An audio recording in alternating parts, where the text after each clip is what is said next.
فرشتے حضرت سیدنا لوط علیہ السلام کے گھر حاضر ہوئے اللہ تعالیٰ کا پیغام لے کر۔ پہلے کہاں آئے تھے؟ فرشتے حضرت ابراہیم علیہ السلام کے پاس حضرت اسحاق علیہ السلام کی بشارت دینے کے لیے۔ تو جب حضرت ابراہیم علیہ السلام کو حضرت اسحاق علیہ السلام کی بشارت دے دی عالم ذوف میں، یعنی بڑھاپے کے عالم میں، تو حضرت ابراہیم علیہ السلام نے فرمایا کہ تم نے بشارت دے دی ہے مجھے بچے کی، اور کون سی بات کرنا چاہتے ہو؟ تو فرشتوں نے کہا کہ ہم مجرم قوم کی طرف بھیجے گئے ہیں، مجرم قوم کو تباہ و برباد کرنے کے لیے، یعنی حضرت لوط علیہ السلام کی قوم کو غرق کرنے کے لیے۔ تو خدا فرماتا ہے فلما جاء آل لوط المرسلین، جس وقت وہ فرشتے حضرت لوط علیہ السلام کے گھر والوں کے اندر، اہل و عیال کے اندر آئے، قال، حضرت لوط علیہ السلام نے فرمایا انکم قوم منکرون، فرمایا تم تو مجھے اجنبی لوگ لگ رہے ہو، غیر متعارف لوگ، تم مسافر بھی نہیں لگ رہے، کیونکہ جب مسافر سفر کر کے آتا ہے تو اس کے جسم کے اوپر سفر کے کچھ آثار نظر آتے ہیں، اس کے کپڑوں کے اوپر یا اس کے جوتوں کے اوپر کوئی دھوڑ پڑی ہوتی ہے۔ ایک تو تمہارے اوپر سفر کے آثار بھی نظر نہیں آ رہے، نمبر دو تم لوگ بھی اجنبی ہو۔ قالو، تو فرشتوں نے عرض کی بل جئناک، اے لوط علیہ السلام ہم آپ کے پاس آئے ہیں اس لیے بما کانوا فیہ یمترون، اس چیز کو لے کر آئے ہیں جس چیز کے اندر تمہاری قوم کے لوگ شک کرتے تھے۔ وہ شک کیا کرتے تھے اور وہ کون سی چیز اللہ کے فرشتے لے کر آئے تھے؟ حضرت لوط علیہ السلام اپنی قوم کو سمجھاتے تھے کہ یہ عمل نہ کرو، خلاف فطرت عمل، جنسی تشدد، جس کے بارے میں نبی پاک علیہ السلام نے حدیث پاک میں ارشاد فرمایا ہے کہ اگر کوئی اپنی منکوحہ عورت کو چھوڑ کر غیروں کی طرف، یعنی مردوں کی طرف مرد جاتے ہیں، خلاف فطرت کام کرتے ہیں، تو ایسے لوگوں کی طرف قیامت کے دن اللہ پاک دیکھے گا بھی نہیں، اتنا ناراض ہے اللہ پاک اس عمل کی وجہ سے۔ تو وہ لوگ خلاف فطرت عمل کرتے تھے، تو لوط علیہ السلام ان کو سمجھاتے تھے کہ ایسا نہ کرو۔ تو آگے سے پتہ کیا کہتے تھے؟ جس عذاب کی تم ہمیں دھمکی دیتے ہو لے آؤ وہ عذاب۔ کون سا وہ عذاب ہے؟ جب آئے گا تو ہم اس عذاب کو دیکھ لیں گے۔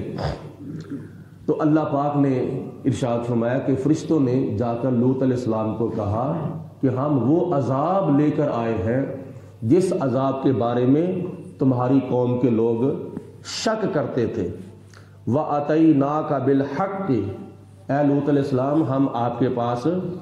حق کے ساتھ آئے ہیں، یعنی سچی باتیں لے کر آئے ہیں اللہ کی طرف سے۔ وَإِنَّا لَصَادِقُونَ، اور ہم ضرور بر ضرور سچے ہیں۔ فَأَسْرِ بِأَهْلِكَ بِقِطْعٍ مِّنَ اللَّيْلِ، اے لوط علیہ السلام اب تم ایسا کرو، راتوں رات اپنے اہل و عیال کو لے کر یہاں سے نکل جاؤ، اس بستی جس کا نام ہے سدوم، اس بستی کے اوپر، اس شہر کے اوپر اب اللہ کا عذاب آنے والا ہے، اللہ کا قہر نازل ہونے والا ہے، تو تم یہاں سے نکل جاؤ، اپنے اہل کو، اپنے عیال کو ساتھ لے کر، سوائے تمہاری بیوی کے، وہ چونکہ کافرہ تھی اور وہ بھی غرق ہونے والوں کے اندر شامل ہے۔ تو بعض تفسیروں میں آتا ہے کہ جب فرشتے حضرت لوط علیہ السلام کے پاس آئے تھے تو نوجوان لڑکوں کی شکل میں آئے تھے، نوجوان لڑکوں کی شکل کے اندر متشکل ہو کر لوط علیہ السلام کے پاس آئے، تو جناب لوط علیہ السلام کی بیوی نے مخبری کر دی، کافروں کو جا کر بتا دیا کہ آج ہمارے گھر میں بڑے خوبصورت مہمان آئے ہیں۔ تو اس لیے حضرت لوط علیہ السلام کو فرشتوں نے عرض کی کہ اے اللہ کے نبی، آپ یہاں سے نکل جائیں اپنے اہل و عیال کو ساتھ لے کر سوائے اپنی بیوی کے۔ وَاتَّبِعْ أَدْبَارَهُمْ، اور ان کو اپنے آگے لگاؤ، خود ان کے پیچھے پیچھے جاؤ، یعنی آپ ان کی نگرانی کریں۔ تمہارے گھر والے جو ہیں، تمہارے بچے، تمہاری بچیاں، تمہارے بچے نہیں تھے بلکہ بچیاں تھیں حضرت لوط علیہ السلام کی، تو آپ ان کو لے جائیں۔ اور نبی پاک علیہ السلام کا بھی طریقہ یہی تھا کہ جب آپ کسی غزوے پر جاتے تھے، سفر پر جاتے تھے مجاہدین کو ساتھ لے کر، تو ان کو آگے آگے رکھتے تھے، خود ان کے پیچھے پیچھے چلتے تھے ان کی نگرانی کے لیے۔ وَلَا يَلْتَفِتْ مِنْكُمْ أَحَدٌ، اور کوئی بھی تم میں سے مڑ کر پیچھے نہ دیکھے۔ وَامْضُوا حَيْثُ تُؤْمَرُونَ، اور وہاں جاؤ جہاں تمہیں اللہ پاک نے حکم دیا ہے۔ وَقَضَيْنَا إِلَيْهِ ذَلِكَ الْأَمْرَ، اور ہم نے لوط علیہ السلام کو یہ فیصلہ سنا دیا جو اللہ پاک نے حکم دیا تھا، اس کا فیصلہ سنا دیا کہ اب یہ قوم دنیا کے اندر رہنے کے قابل نہیں بلکہ غرق اور تباہ و برباد ہونے کے قابل ہے۔ إِنَّ دَابِرَ هَؤُلَاءِ مَقْطُوعٌ مُصْبِحِينَ، صبح ہوتے ہی ان لوگوں کی جڑ جو ہے وہ کاٹ دی جائے گی، یعنی صبح ہوتے ہی ان کے اوپر عذاب اور قہر اور خدا کا غضب جو ہے وہ نازل ہو جائے گا۔ وَجَاءَ أَهْلُ الْمَدِينَةِ يَسْتَبْشِرُونَ، اور وہ بستی والے جو لوگ تھے جب ان کو پتہ چلا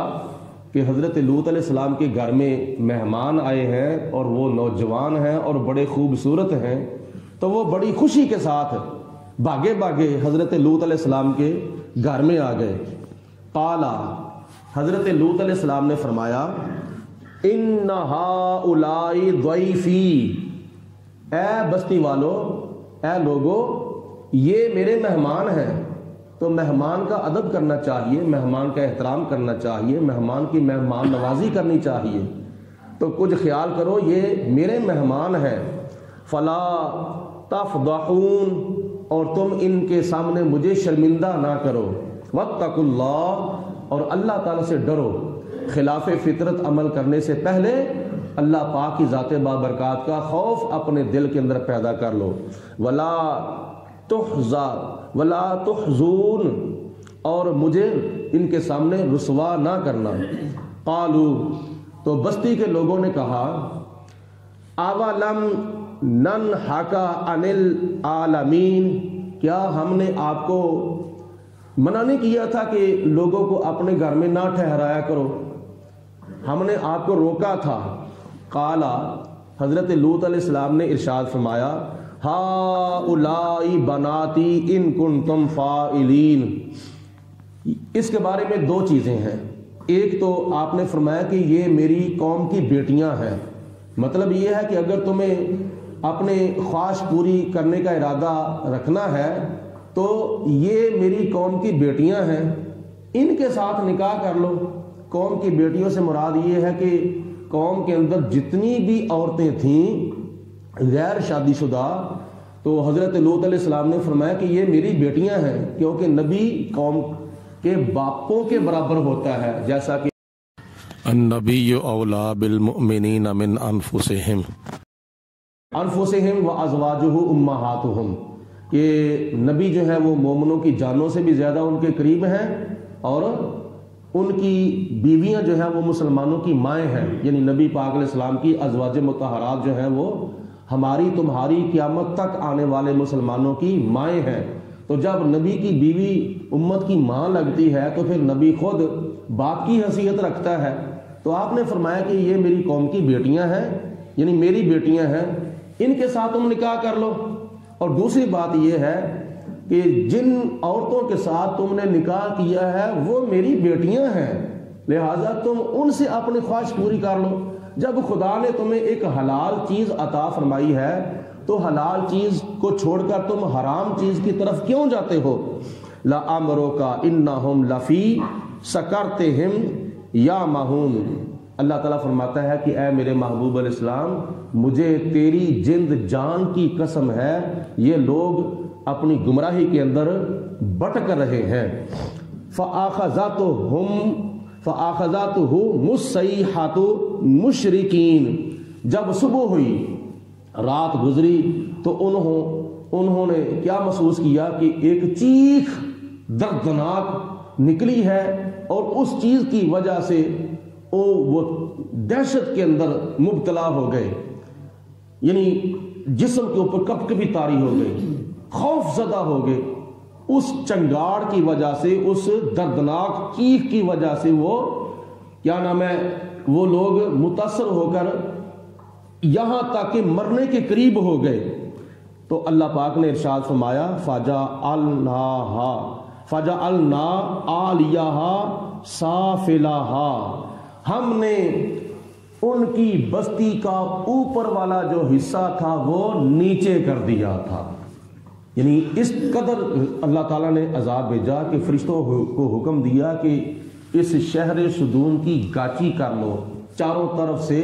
یعنی اس شہر کی گاچی کر لو۔ جس طرح ایک پودے کو ایک جگہ سے اکھاڑ کر دوسری جگہ پہ لگانا ہو تو اس کی جڑوں کی چاروں طرف گاچی کی جاتی ہے،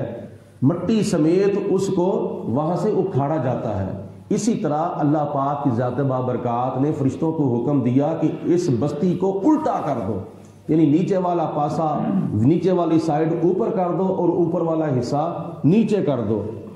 تو اللہ پاک نے ارشاد فرمایا وَامْطَرْنَا عَلَيْهِمْ حِجَارَةً مِّن سِجِّيلٍ، اور پھر ہم نے ان کے اوپر پتھروں کی بارش کی، یعنی بستی کو بھی الٹا کر دیا اور ان کے اوپر کھنگر کے جو پتھر تھے نا، سنگریزے، ان کی اللہ پاک نے ان کے اوپر بارش کر دی۔ ان فی ذالک لآیات للمتوسمین، بے شک اس واقعہ کے اندر اہل فراست کے لیے عبرت اور سبق حاصل کرنے کی نشانیاں ہیں۔ وَإِنَّهَا لَبِسَبِيلٍ مُقِيمٍ، اور ان کی یہ بستی جو تھی وہ کیا نام ہے، راستے کے اوپر تھی، راستہ آتا جاتا تھا اور راستے کے اوپر تھی۔ ان فی ذالک لآیات للمؤمنین، اور ایمان والوں کے واسطے اس واقعہ کے اندر بہت ہی عبرت اور سبق حاصل کرنے کی نشانی ہے۔ تو ہمارے لیے کیا سبق ہے کہ ایک اللہ پاک کی ذات بابرکات نے حلال چیز ہمیں عطا فرمائی ہے بیوی کی شکل میں، تو جو لوگ اپنی بیوی کو چھوڑ کر غیروں کی طرف نظر رکھتے ہیں تو ان کے لیے بھی یہاں سبق ہے، اور جو لوگ عورتوں کو چھوڑ کر مردوں سے اپنی خواہشوں کو پورا کرتے ہیں ان کے لیے بھی اس واقعہ کے اندر سبق ہے کہ جب خدا کی ذات بابرکات نے قوم لوط کے لوگوں کو اس عذاب کے اندر مبتلا کیا تھا تو پھر تمہیں سبق حاصل کرنا چاہیے۔ اور اس کے علاوہ حدیث پاک میں جیسا کہ آپ نے سنا کہ قیامت کے دن خدا تعالیٰ ایسے شخص کی طرف دیکھے گا بھی نہیں جو اس فعل کا مرتکب ہو۔ تو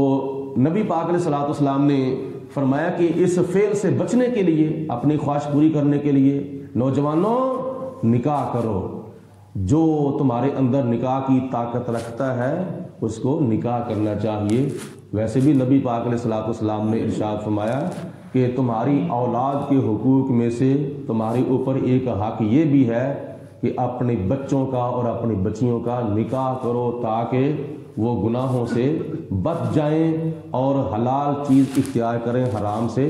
بچ کر اللہ تعالیٰ کی ذات کو راضی کریں۔ رب العالمین کی ذات بابرکات ہم سب کو عمل کرنے کی توفیق عطا فرمائے، اور قرآن مجید فرقان حمید کی جتنی بھی آیات بینات پڑھی گئی ہیں ان کی برکتیں خدا تعالیٰ ہمارے شامل حال فرمائے۔ وآخر دعوانا ان الحمد للہ رب العالمین، الصلاۃ والسلام علیکم۔